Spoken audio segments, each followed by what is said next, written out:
पर उपदेश कुशल बहु तेरे। दोस्तों, मैं ऐसा क्यों कह रहा हूं? ये मुहावरा तो आप लोगों ने सुना होगा। इसका अर्थ है अपनी कथनी के अनुसार आचरण न करना। अब मैं ऐसा क्यों कह रहा हूं? तो इसे समझने के लिए आप लोग को एक कहानी सुनाता हूं। कहानी को अच्छे से समझिए और दोनों तरीकों से आप लिख सकते हैं। जो पश्चिम बंगाल के 12वीं कक्षा पढ़ने वाले विद्यार्थी हैं, उनके तो सिलेबस में है इस कहानी। कहानी का नाम है कथा सम्राट मुंशी प्रेमचंद द्वारा लिखा गया कहानी नशा। ठीक है, चलिए पहले कहानी समझते हैं, उसके बाद उसके मूल बिंदुओं पे चर्चा करेंगे। पहले कहानी क्या है उसको जान लेते हैं, है ना। तो नशा कहानी के दो प्रमुख पात्र हैं। एक का नाम है ईश्वरी, जो एक अमीर पूंजीपति जमींदार का लड़का है, और दूसरा का नाम है वीर, जो एक गरीब क्लर्क का बेटा है। ठीक है, दोनों एक हॉस्टल में रहते हैं, पढ़ाई लिखाई साथ में करते हैं। चूंकि कहानी की शुरुआत कुछ ऐसे होती है कि दोनों हॉस्टल में पढ़ते हुए दिखाई देते हैं और दोनों को इस तरह दिखाया जाता है कि जो वीर है वो कहीं ना कहीं लेखक के रूप में है। लेखक ने इस कहानी को लिखने के लिए मैं शैली को अपनाया है। ठीक है ना। वो हमेशा अमीरों की, जमींदारों की बुराई करता है, इसलिए कि उन्हें कहता है कि ये हिंसक होते हैं, ये शोषण करते हैं और समाज के लिए घातक हैं, वगैरह वगैरह। और वीर ईश्वरी जो है, वीर के इन सब तर्कों को सुन के झगड़ा नहीं करता, चुप रहता है।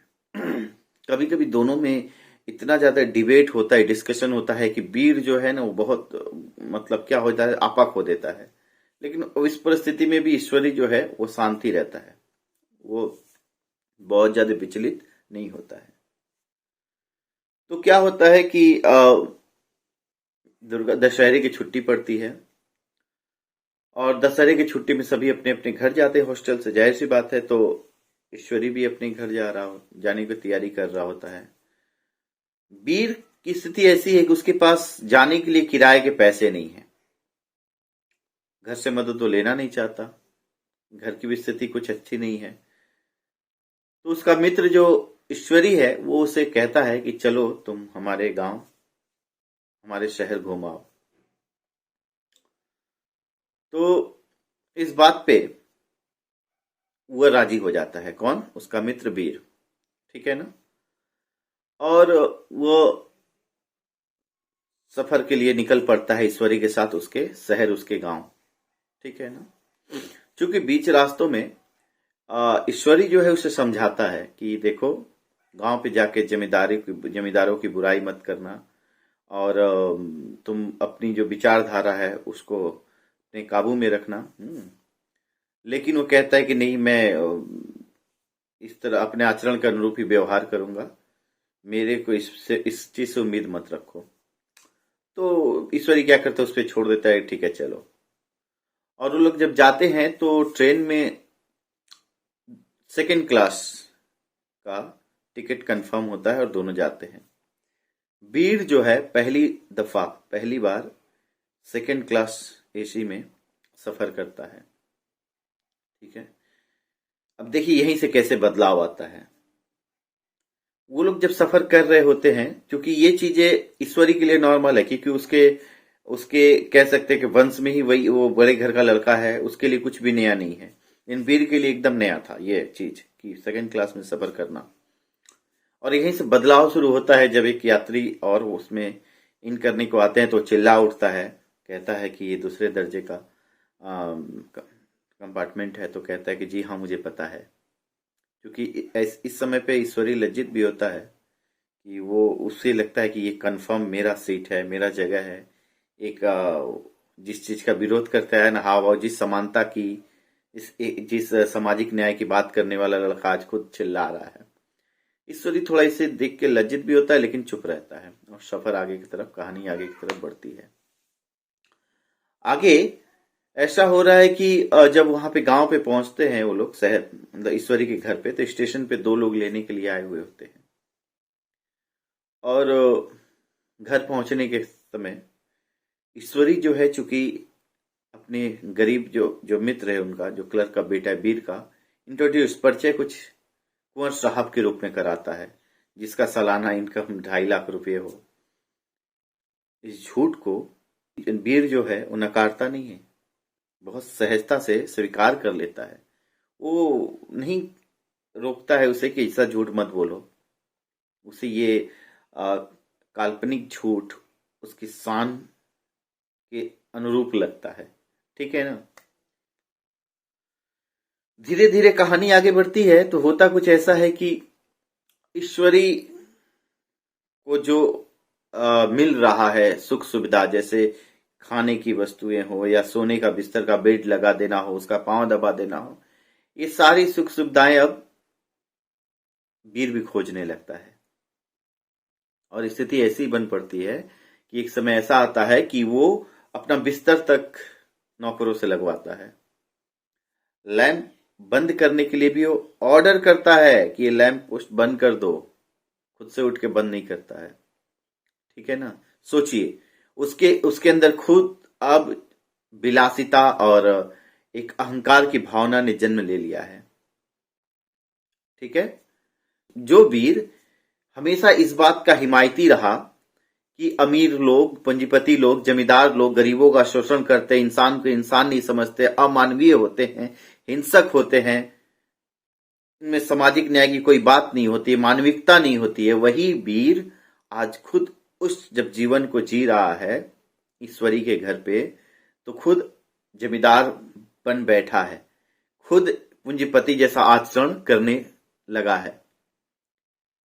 और स्थिति ऐसी आती है दोस्तों कि हर चीज में उसको लगता है कि उसे जो सुख सुविधा, जो मान सम्मान, इज्जत ईश्वरी को मिल रहा है उसे भी मिलना चाहिए।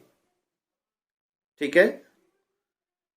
और एक समय ऐसा आता है जब वो उधर से रिटर्न करता है तो उसे दूसरे दर्जे सेकंड क्लास एसी में जगह टिकट कंफर्म नहीं हो पाती। इस कारण से थर्ड क्लास एसी का टिकट में, तीसरे दर्जे में वो लोग क्या करते हैं, टिकट मिलता है, वहां से वो लोग उसमें आते हैं। क्योंकि वो गेट पे रहता है तो एक इंसान, एक आदमी क्या करता है कि अपनी गठरी को लेके इन करता है उसके अंदर, और गठरी का जो थैला है वो 2-3 बार वीर के मुख पे लगता है या धक्का पड़ता है, जैसा भी समझ लीजिए। और इससे क्या होता है कि वीर जो है बहुत परेशान हो जाता है। वो अभी भी उस अमीरी के नशे से, जमींदारीपन के नशे से, पूंजीवादी नशे से बाहर नहीं निकला है। और क्या करता है, उस सामने वाले इंसान को, गठरी उठाए हुए इंसान को 2-3 थप्पड़ रसीद कर देता है। और इससे क्या होते हैं कि पूरे कंपार्टमेंट के लोग वीर पे गुस्सा करते हैं, उसके आचरण का विरोध करते हैं। और यही नहीं, ईश्वरी भी इन सब चीजों को देखते देखते देखते तंग आ गया रहता है और कहता है, what an idiot you are Veer. ये कहानी का अंतिम लाइन है। और जब वो प्रतिरोध बहुत कड़े शब्दों में करता है, जैसे ही तैसे आखिरी लाइन है कि मेरा, उसका नशा जो है धीरे धीरे उतरता हुआ मालूम पड़ता है। कुछ इसी तरह का लाइन है कि उसके बाद जब वो सुनता है तो उसका जो अमीरी का नशा, जो जमींदारपन का नशा, जो अपने आप को श्रेष्ठ ऊपर दिखाने के नशा, इंसान को इंसान न समझने का जो उसके अंदर एक अहंकार ने जन्म ले लिया था, वो धीरे धीरे अब उतरने लगता है और कहानी का अंत होता है। इसीलिए मैंने शुरू में कहा, क्या कहा था, कर उपदेश कुशल बहु तेरे। इंसान जब अपनी कथनी के अनुसार आचरण न करे ना, तो उनके लिए ये मुहावरा कहा गया है। ये मुहावरा बहुत हद तक वीर के ऊपर फिट बैठता है ना, क्योंकि वीर एक ऐसा कैरेक्टर है जो हमारे समाज में बहुत आप देखने को मिलेगा, जो आदर्श, नैतिकता, सामाजिकता, एकता की बातें तो करेगा, सामाजिक न्याय की तो बातें करेगा, मानविकता की बातें तो करेगा, लेकिन खुद के उसके जीवन में वो तभी तक करेगा जब तक उसे इन सब चीजों का अभाव होगा। मतलब वो जब तक उस जमींदारीपन को नहीं छू पाया है, जब तक उस वैभव में नहीं जा पाया है, तब तक वो इस चीज का विरोध करता है। ऐसे मुंशी प्रेमचंद जी ने इस कहानी के माध्यम से दिखाने की कोशिश की है कि ऐसे डबल स्टैंडर्ड के लोग ना हमारे समाज में बहुत हैं, जो क्या करते हैं, जो दिखाने की कोशिश, जो इस बात का हमेशा विरोध करते हैं, अपने आप को एक आदर्शवादी, नैतिकवादी, अपने आप को एक मानवतावादी घोषित करने पर तुले हुए रहते हैं। अपने आदर्श, खोखले आदर्शवाद की स्थापना करना चाहते हैं, आदर्श को दिखाना चाहते हैं। खोखला आदर्शवाद कैसे, खोखला आदर्शवाद मैं क्यों कह रहा हूं, उन बहुत सारे लोगों का मुंशी प्रेमचंद जी ने दिखाया कि कैसे वीर की तरह हमारे समाज में लोग भरे पड़े हैं, जो खोखले आदर्शवाद नैतिकता पे जीते हैं। उनका सिद्धांत कुछ नहीं होता, वो बस परिस्थिति, बस अपना आचरण बदलते रहते हैं। वीर की परिस्थिति नहीं है ईश्वरी जैसे बनने की, इसलिए वह उस अमीरीपन का, उस जमींदारपन का, उस वैभव का विरोध करता है। जिस दिन वो वैभव, वो अमीरी में वो खुद जीने लगता है, वो खुद उसी तरह का आचरण करने लगता है। तब इसकी सामाजिक एकता की बातें, आदर्शवाद की बातें, इसकी नैतिकता की बातें सब धरी की धरी रह जाती है।